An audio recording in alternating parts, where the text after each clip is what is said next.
Thanks so much for having me. I'm really excited to be here, and thank you especially to this young lady. What's your name, Emma?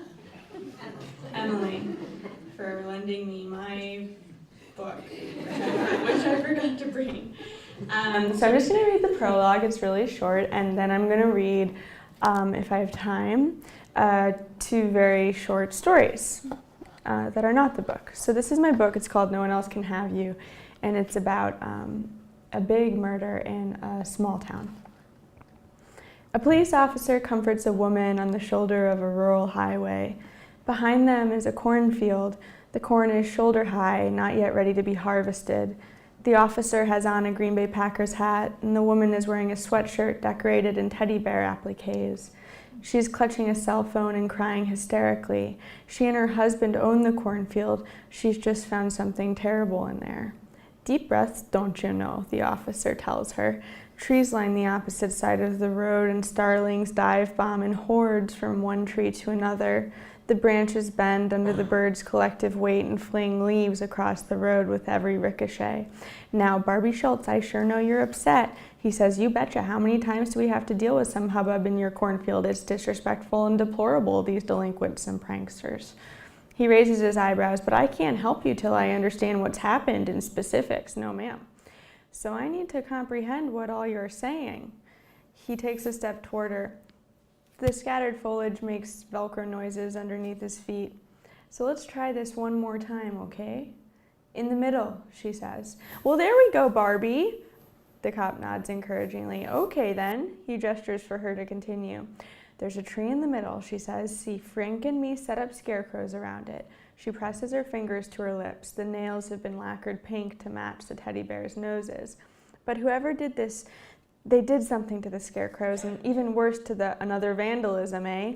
The officer brings out a small pad of paper and a pen. The nerve of these kids. No, Barbie says, shaking her head. Not this time, no. She's hanging from that big tree like a Christmas ornament, and she's blinking. She who? The officer asks. Hey, talk at me. Barbie takes a deep breath. Well, she's hanging by her neck, but believe you me, it was not a suicide. Her hands flutter at the field. The poor thing's mouth is sewn shut. The cop looks directly at her for the first time. He starts to tell her that she called in a disturbance, not a body, but she keeps on going. Fancy red thread all through her lips. Her eyes are wide. Straw coming out through some of the stitches. They tore apart our scarecrows, and that's what they did with the filling. From the looks of her cheeks, her whole mouth's been stuffed full. The officer drops his pen. And that's how it starts. So I hope you pick it up at the SIU bookstore. And then I also brought a couple of short stories to read to you. The first one is called The Universe Game, and it's just published on a site called The Rumpus.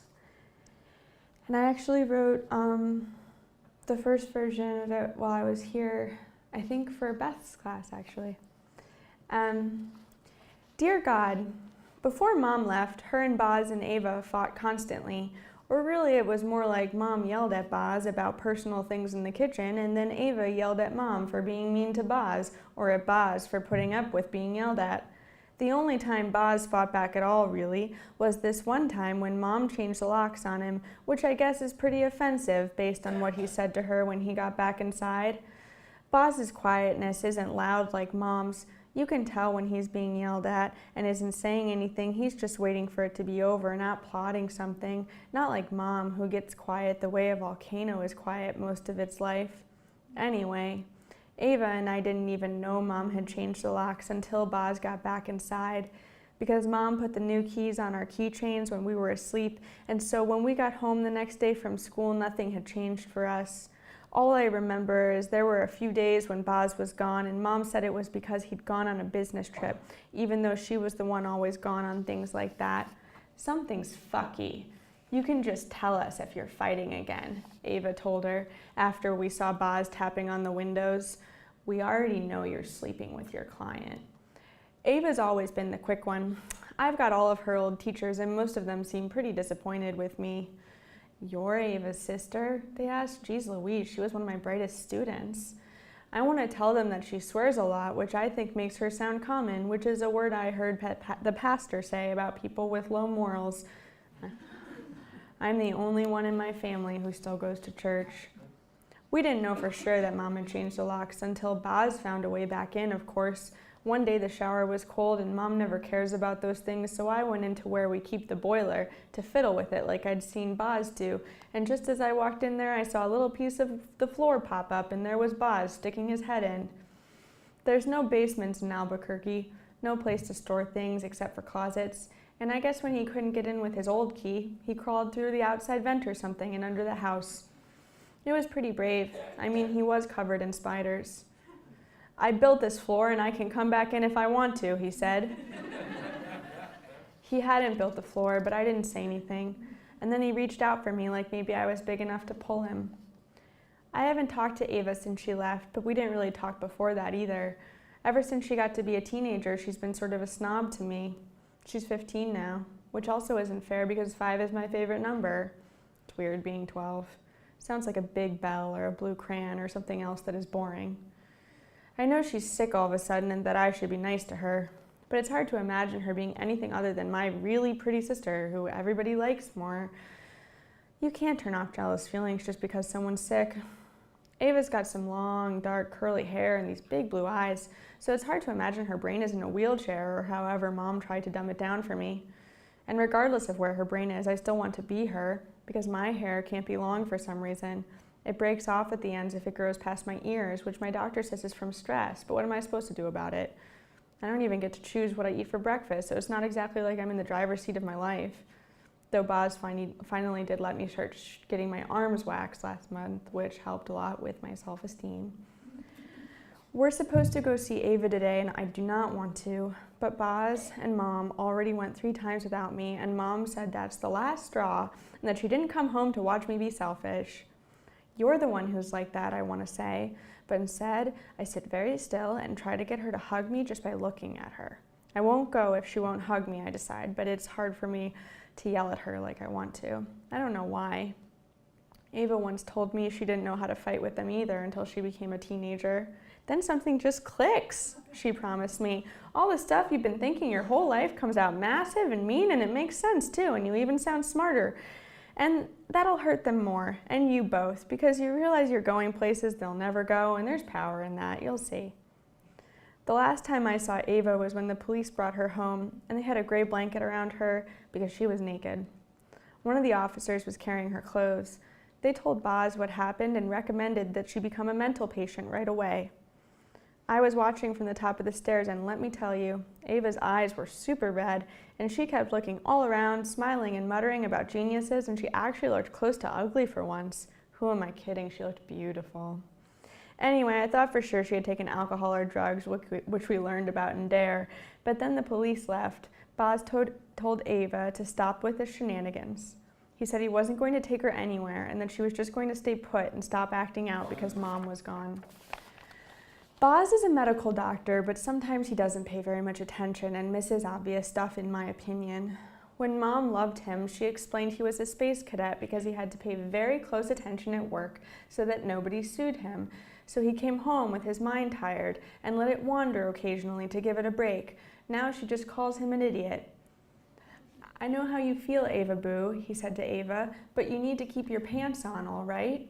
He said it all very softly and nicely because she kept taking off her pants and talking about the universe, and then he locked her in her room, which he said wasn't inhumane because she had a bathroom in there. But I thought it was pretty mean, so later I unlocked the door and ran away, which I guess makes me responsible for how she ended up using the serrated bread knife to scratch the words universe game into her belly.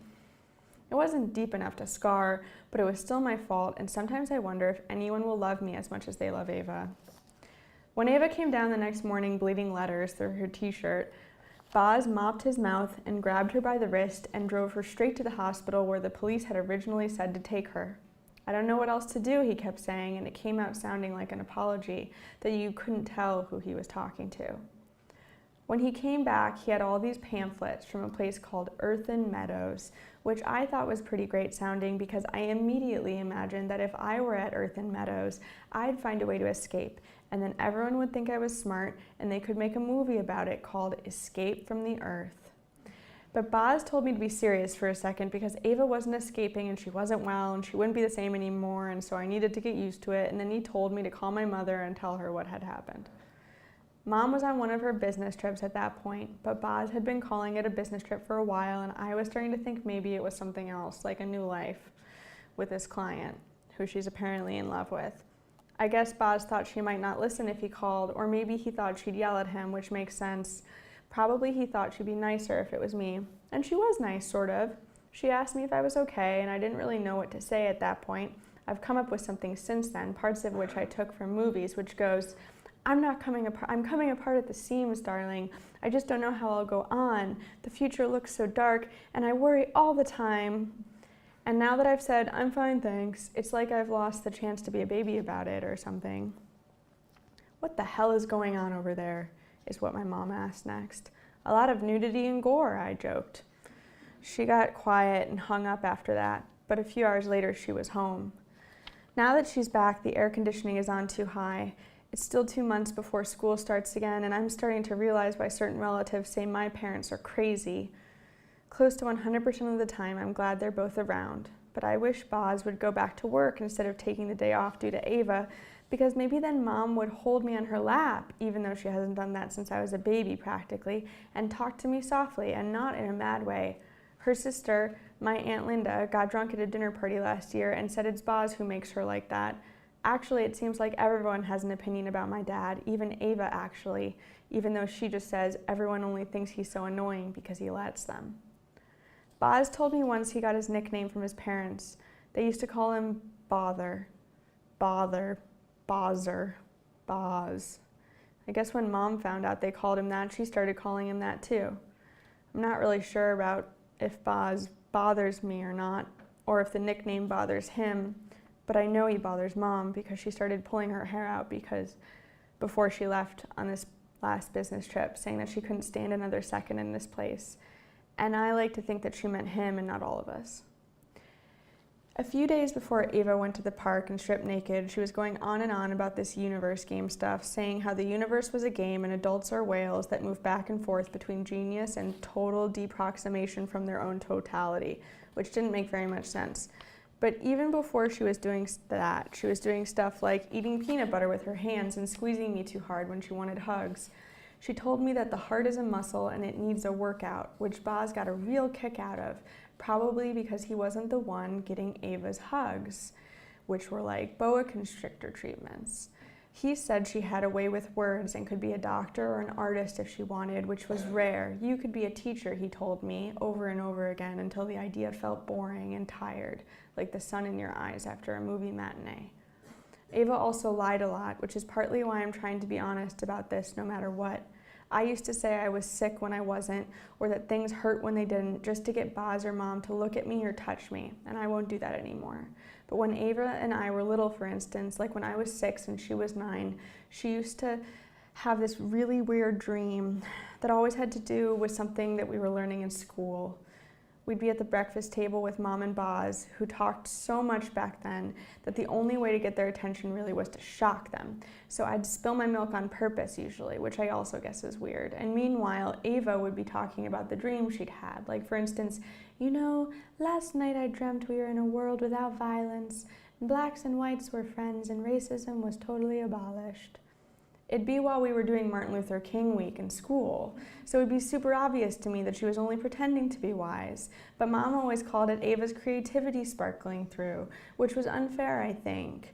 I started to feel like I was always the only one who could tell when Ava was lying, which was sort of a lonely thing, actually. She always said, you know, before she lied. The more I think about it, the less I actually do want to be like Ava. Church helps me remember that. Ava isn't even allowed to call home anymore because apparently she tried to attack a nurse inside the phone booth. She just kept hitting her over and over again in the head with the receiver. And even if I could be the prettiest person in the room, I'm not sure I would want to be one who hits people with phones.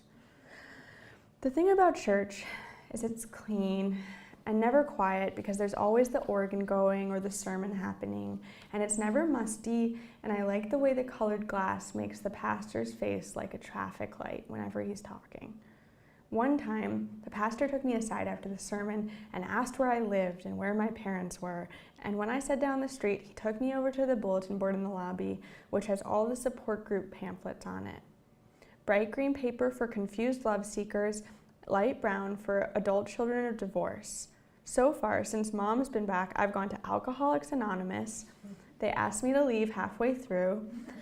And something called Ravenous Appetite, which I thought was about food, but turned out to be a thing for people who have sex too much, and they asked me to leave right away. From what I know so far, you're supposed to pray with your hands folded, or toward your knees, or to the sun, but still sometimes I go down underneath the house through the outside air vent or the loose floorboard and sit Indian style in the dirt and talk out loud, hoping something will happen. Like, maybe if I leave the cobwebs stuck to my face like cotton candy, even though it's scary, they will notice I was gone. Or maybe Boz won't sleep on the couch tonight if I stay here in the dark and let it be uncomfortable and scary for 10 more seconds, or something. It's probably weird to go through trap doors your dad made and sit in the dirt in a secret passageway, but I've said it out loud now, which makes it better. And maybe also talking about what you pray is like praying it twice, which increases your chances.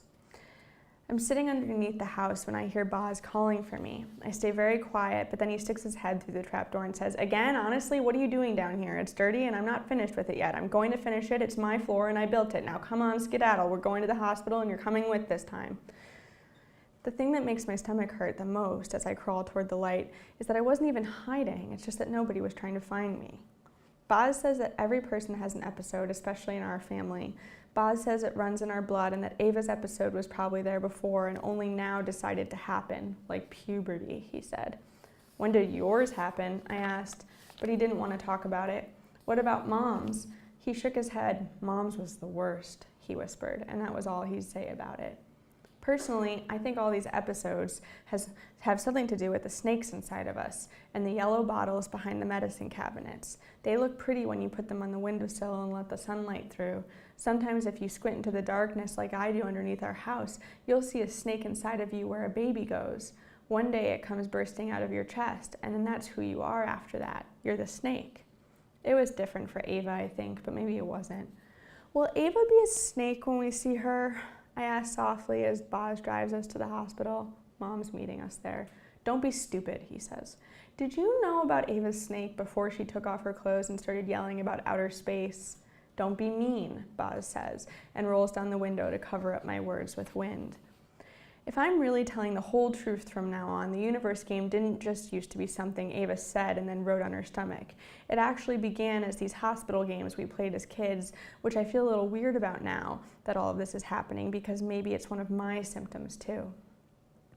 Ava and I used to play this game called Ant Hospital, which is where we'd sit outside on the patio, and when the ants crawled from between the cracks in the patio wall, we'd press them against the concrete with our thumbs. We'd have little Dixie cups of water, and we'd put the flattened ants in there for their hospital baths, and it was up to us to save them, but we had to kill them first. Otherwise, they'd just crawl around our fingers and our arms, and they wouldn't cooperate. We also did Worm Hospital, which was basically the same thing, only instead of the patio, we'd sit on the porch off the playroom, and instead of pressing the worms with our thumbs, we'd stretch them out like strings and karate chop them in half. We used gauze instead of Dixie cups to fix them, or at least we said we were fixing them. Really, we were just wrapping gauze around two pieces of the same worm, and the two pieces would always wriggle further into the gauze, looking for each other, wrapping up in a knot or a bow to be close again. Pretty soon we had to stop pretending we didn't know what we were doing, because it gave us this ache in our stomachs, acting so pretend about it when we really knew that we were killing things. That's what Ava said.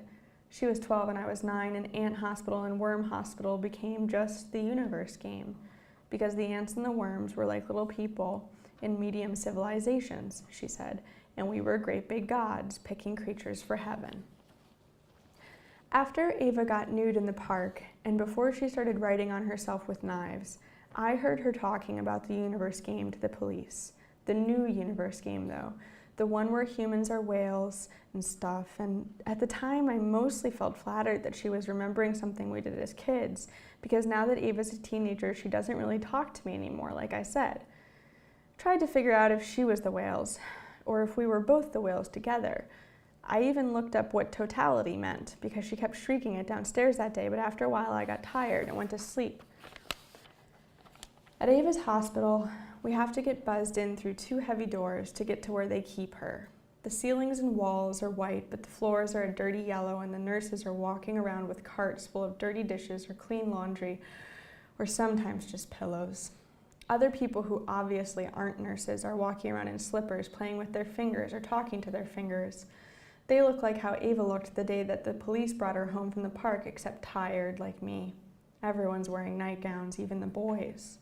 "Don't listen to any of these people," one of them says, walking past me in her nightgown.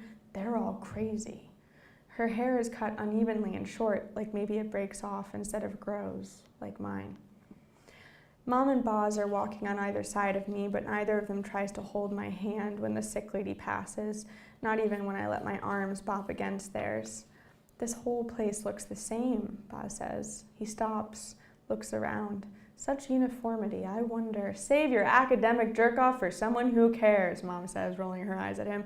"Jesus, Boz." She starts walking faster away from us and around a corner, and we follow. She's gone to a room with 1 gray wall and 2 beds and a narrow window in the center with bars in the glass. Ava's on one of the beds on her back, and there's another girl on the other bed facing the wall. "Well, hello," Ava says, smiling. Her eyes are barely open. After Mom left, I saw her come home drunk once, and I knew because Boz was scolding her. She looks like that now. "How good of you to come, baby sis." "Don't call me that," I say, because I've always hated it. Ava laughs.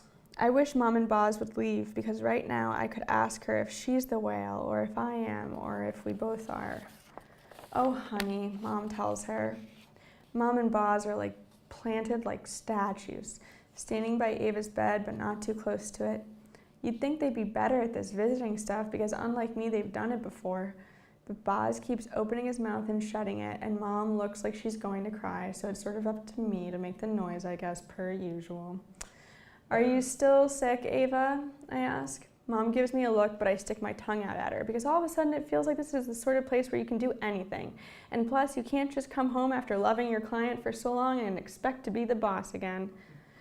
"I don't know, really," Ava says. "I feel packed in foam rubber." She opens one eye at me. "You know, I had a dream about you last night. You were in this field of crows, and among them was a tiny black rabbit." She winks at me, or maybe she's just falling asleep. "That's what you are, baby sis, a black rabbit among crows." Mom and Boz both look choked up, like she said something arty, but mostly there's something about the way Ava's talking, like all those times she came down to the table and said something huge and smart, and I had to spill my cereal to get anyone to look at me. "What does that mean?" I ask her, because no matter how much I hate her sometimes, I still want to know. "Does it mean I'm hiding?" "You know, you two are beautiful together," she says to Mom and Boz. "Don't ever part, all right? You create such genius as a team." She yawns. "I feel so strong when you're together."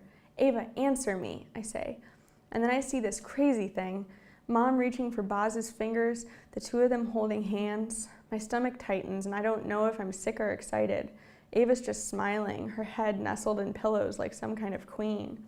"I want to talk to Ava," I shout. And Mom and Boz sort of jump, then roll their eyes in unison, jump smiling at each other with these smiles I haven't seen in years.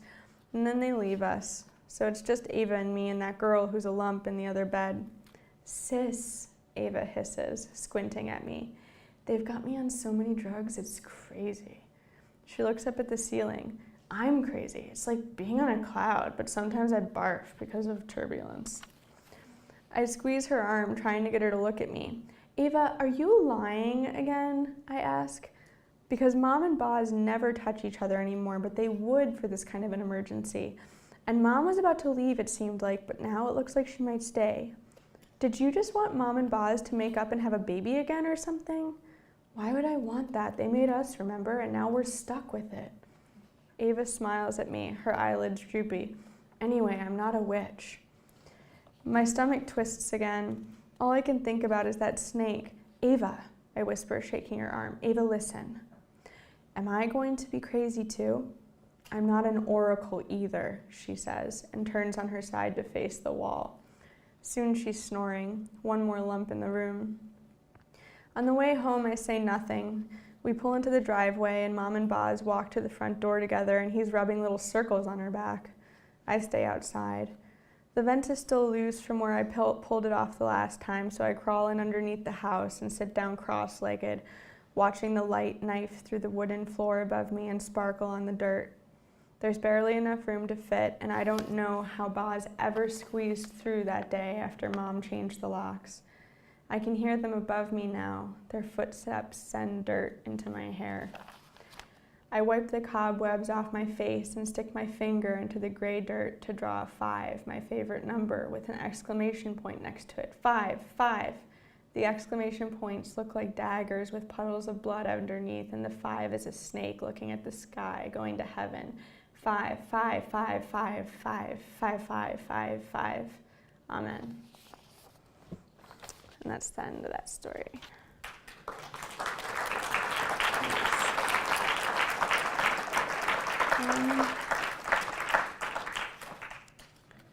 What do you think? Do I have time for one more?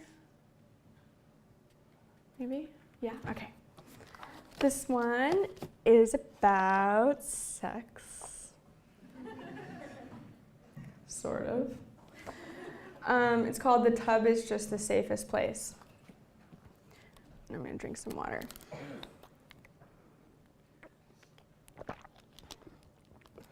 I haven't talked out loud this much in days. It's what happens when you work at home and are in your head all the time. Okay, the tub is just the safest place. Want to go for a walk, just us sometime maybe, the note said. Julie and Jake had never been alone before. They spoke in the company of their peers at Bible study or over the phone with their parents listening. They never even hugged chest to chest, only side hugs were permitted by Pastor Bob. Neither of their families owned a computer, and meeting up at school was not an option because both Jake and Julie were homeschooled. Jake's eyes darted briskly across the note. Julie had passed it to him between the pages of her Bible, and now, watching his slack-jawed face, she had the familiar premonition that everything was ruined. Meanwhile, Jake scribbled frantically in the margins of Psalm 91, pretending to take notes while the Bible study group quietly discussed abortion and other forms of murder. He passed the Bible back to her. How, where, when, yes, his response read.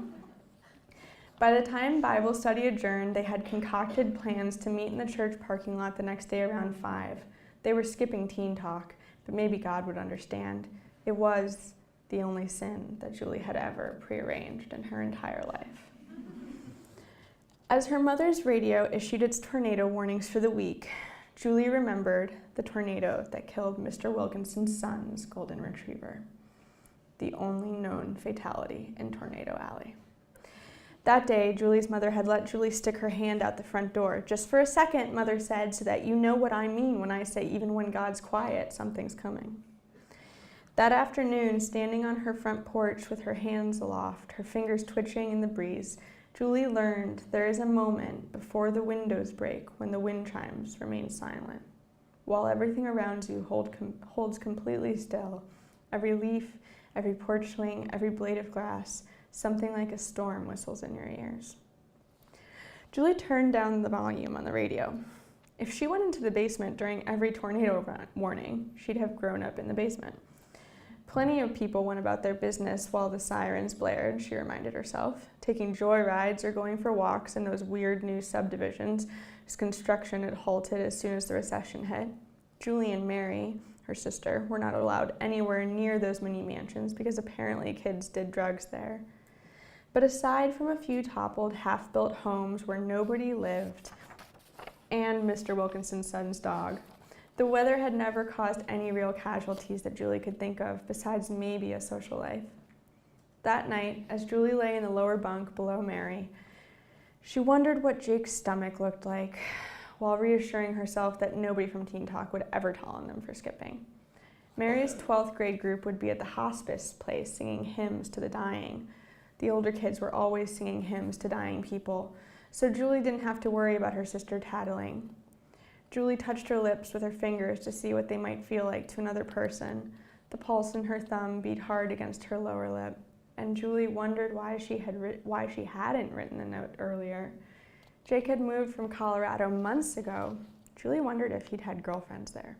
And they'd been dating with the permission of their parents and Pastor Bob for 3 weeks now, which was almost 1 month. This, according to Mary, warranted an anniversary gift. Julie was planning on a pin in the shape of a J that she'd spotted at the gas station. Just thinking about Jake wearing it made the pulse in her thumb quicken, reminding her of Pastor Bob's pacemaker, which was always ticking audibly at the microphone during sermons. "Hey," Jake said, ducking from behind the leafy bushes surrounding the church as soon as Julie's mother pulled out of the parking lot. The sun was a grayish-yellow blot between the clouds, illuminating his blonde highlights just enough to lend him a kind of dull halo. But Julie was more captivated by the expanse of hairy skin between his tall, athletic socks and 2 short khakis. "Hey," she said after a pause. The woods behind their church were vast and lacked walking paths, making it the most private place that either Julie or Jake could think of. So they went there. Neither of them had worn the right clothes. Jake's shorts were too short, and Julie's long skirt kept catching on the thorns. "There's another tornado warning," Julie said quietly, finally breaking the silence. They'd only ever talked about the weather or the Bible or who to pray for. She tried to think of what to say next. "What do you like?" she asked. "Huh?" he said. "I know you're nice, and I know you like wrestling." "I do like wrestling," he grinned. "I really like it." "I've just never known you without a million people around." She glanced up at him. The clouds visible through the leaves above their heads were low-lying and dark. Maybe it would rain. "When I'm alone, I read our family's encyclopedias. One of them is about dogs," Julie said, "and my dad designs parking lots, so I know a lot about that, natural disasters and dog breeds and parking lots, and that's sort of what I'm like." "When no one's around, I'm alone," Jake said, as if Julie's question had been a riddle. Julie shrugged. They shuffled through the fallen leaves, stopping every so often to untangle Julie's skirt from the branches. Jake's socks were crumpled now around his ankles, and his hairy calves were crisscrossed with scratches. "Mom almost didn't let me come," Julie said, after what felt like a long stretch of silence. Jake's face reddened with embarrassment. "Does she know?" "No, it was about the tornado warning." "Oh," he said, going back to his usual color. "There are always tornado warnings," Julie complained. "Yeah, nothing ever happens tornado-wise," Jake said. He held a branch so Julie could duck under. It was the most romantic thing he had ever done besides asking a bunch of adults if he could officially call Julie his girlfriend, and the gesture made her bold. "Once every couple years there's a little one that whips through," she corrected him. "Like some windows will break and the power will go out. Maybe once a decade there's a big one that lifts up a car or a house or something. But it's gotten to the point where I can even sleep through the sirens. Mother bursts into our room and Mary and I just kick our blankets at her and go back to bed. She doesn't even make us get in the bathtub anymore. She gets in alone with the guinea pigs." "Who?" Jake asked. "The guinea pigs? They're named Mr. and Mrs. Wiggle, but they're both girls. Also, I didn't mean she and I take baths together during tornadoes. That would be so weird." Julie snorted and thought for a moment that she might cry because the sound had been so ugly. "The tub is just the safest place to go in case the house falls down. Mother says one time before I was born, a whole house collapsed and the family was found completely alive and safe, all of them crammed in the tub." "No, who died last year? I don't remember. I wasn't here." "Mr. Wilkinson's son's dog." Julie wondered whether Jake would run if she tried to hold his hand. "It was a golden retriever." She stared at his fingers. His promise ring was cheap and ugly like hers. "Should we pray for the golden retriever?" "Nah, yeah." "We've got a lab," Jake said, sounding proud. "What kind?" He looked confused. "The dog kind." "Like chocolate or yellow or some kind of poodle mix?" Julie pressed him. "I don't know," he said. "What exactly do you like about parking lots?" "I don't know." It was starting to hail. Gumballs of ice hit the branches above them and exploded at their feet, so they walked faster. I used to draw them and try to maximize the amount of cars they could hold by arranging them spaces different ways. I'm very interested in psychology. I'm thinking of going to college for it. I think brains are sort of like parking lots. Jake stared at her. Some dogs can live up to 20 years, Julie heard herself say, as hail hit the branches above them. The setting sun seemed to smoke against the bruised sky. Then the tornado siren started. I'm going to stop talking now, she yelled over the sirens. No, don't, Jake shouted back, grabbing her hand. He squeezed it so forcefully that not even the butterflies in her stomach could distract her from the pain. I like it when you talk. 20 minutes later, the hail had stopped pattering the branches, and what had fallen was now melting in piles of crushed ice against the pine needles. The danger seemed to have passed. The sirens had stopped. Julie realized she hadn't even noticed it at first. The sound had kind of grown on her. Even when God's quiet, there's something coming, she said. What? Jake said. She looked at him and felt both electric and dead inside, paralyzed by the magnetic pull between them. Nothing, she told him. Was it really so wrong to want to hug chest to chest, she wondered? Would Jake think so now if she tried? As she struggled to wrap her mind around her next risk, the tornado siren started up again, syncopated bleats replacing the drawn-out ringing, and as if on cue, the wind began to howl. Letting go of Jake's hand to cover her ears, Julie pondered the possibility that somebody had heard her thoughts and considered them worthy of alarm. Come on, he yelled, struggling to be heard over the sirens and incipient weather. Julie braced herself against the gales. Where were they coming from? It felt like all sides and followed him through the forest. She could just make out the gray, expansive highway through the last row of trees. Jake, Julie yelled anxiously, expecting to hear the sound of traffic as she joined him on the edge of the woods. The highway was abandoned. Had the truckers heard something on the radio that they had missed? Were they at rest stops now, or roadside churches, crouching side by side in cellars? Across the 4-lane freeway, scattered empty beer cans lay motionless, seemingly untouched by the strong winds that Julie braced herself against. Reaching nervously for Jake's hand, she crossed the forest threshold to see if it was raining on the other side. Maybe the branches were protecting them from the downpour. She could feel the wind on her arm, but the blonde hair there stood still. Jake, she said again, watching the laces on his sneakers quiver. There was a freight train passing in the distance, or something that sounded like it. If they tried to go back through the woods, she wouldn't even know which way to run. Sprint, he said, tugging her across the empty overpass. She skidded behind him off the road, down the dusty incline into a ditch. It's not deep enough, she said. They looked at each other and then up at the sound barrier above them, a large brick wall flanking the ditch, built to guard residents on the other side from traffic sounds. Julie could barely think over the scream of twisting metal fast approaching. Jake, she yelled. I don't know, Julie. He turned to face her, but that's all he said. He was staring over her shoulder, looking pale, looking stuck. Julie followed his gaze and saw it, a thin black wisp coiling larger with each second. Branches cracked like whips and trees disappeared with a single tug, as if they were being yanked back into the earth by a giant hand. They scrambled to the wall, finding footholds between the gray slabs and cutting their fingers as they wedged them into the rocky slivers and pulled, inching up the 15-foot-high barrier. Julie arrived at the top just as Jake landed softly on the other side. You can do it, he yelled up at her. He looked like he wanted to run away without her. She straddled the wall, preoccupied by the appearance of blood on her hands. Her promise ring had bent and was now digging into her finger. She tried to tug it off, but it remained stuck. Her heart pounded so loudly in her ears that everything else sounded murky, as if underwater. Jake's voice faded in the distance. Then the volume of the world returned. I said jump, Julie. Weakly, she swung a leg over. I'll catch you, just let go. Below her, the barricade began to rattle, spitting bricks. And as she fell, she landed with a thump on top of him, knocking them both to the ground. Come on, he said gruffly, pulling her to her feet. I'm coming, she said, feeling annoyed. Beyond the wall stood a ghost town, 20 or so mini mansions, all frozen in various stages of erection. 2 or 3 were near completion with cracked yet colorful paint jobs, bright blue, Many had 3 finished sides, but no front, like doll houses, like the ones Julie and Mary used to beg for every Christmas.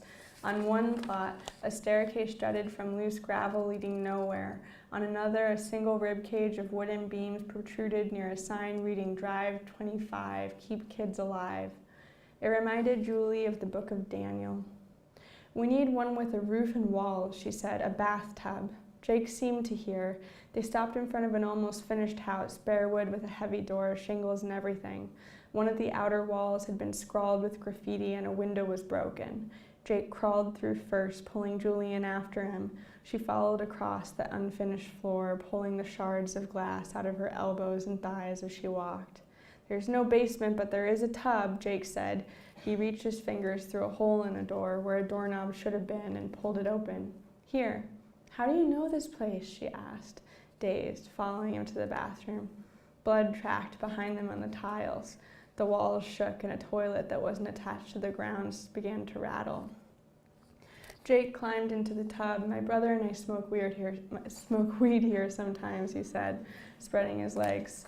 "Don't look at me like that. Here, come on, you can fit." She stared at him a second, more surprised by the drugs than by the noises of the roof breaking open above them. And then she scrambled in with her back to his chest, wrapping his arms around her own body like a seatbelt. Glass shattered somewhere upstairs, and she shut her eyes against the beams arching skyward overhead. His fingers trembled on her stomach, inching underneath her sweater, and she wriggled around to face him, but it wasn't close enough. "We promised," Jake mumbled. "We're dying," Julie said. They slithered down into the bathtub on their sides, streaking blood on the white plastic, and bent their knees between each other's legs, noses nearly touching. Despite how bad Julie's fingers looked, they barely hurt, and she hoped Jake felt the same nothingness. The gash in his knee was deep. "Your ring," Jake said, and she saw that it was gone, having left a greasy ring of black and one throbbing vein. Given how stuck it had been, this seemed like a miracle, and Julie smiled, gazing at Jake. It was hard to hear anything over the sound of everything breaking, but Julie was fairly certain she could make out the small thumps of their dueling heartbeats. The tiles shattered and the ceiling above them began to splinter. "You know Pompeii?" she shouted, her lips grazing his as she talked. She had never seen Jake's eyes this close before. They were blue, but one iris had flecks of brown. With a single deafening clap, the roof above them came loose and disappeared into the roar of a black mouth. Jake shut his eyes. "It's a volcano," she yelled, pressing her lips hard against his, trying to revive him. She helped him with his shirt, pulling back briefly to finally study his stomach. White and hairless and soft, with blue veins showing near the ribs. His nipples looked gray and cold. "You're covered in goosebumps," she said, leaning against him. As he breathed frantically in her ear, she unbuttoned everything.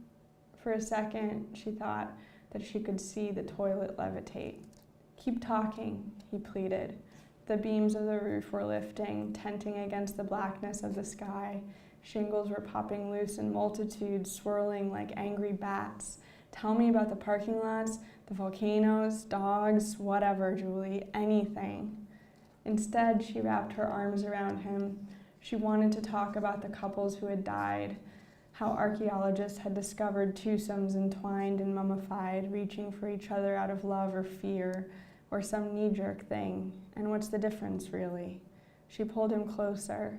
She wanted to joke that now future archaeologists would know they'd been a couple, but it was too late. That's it. Thank you, guys.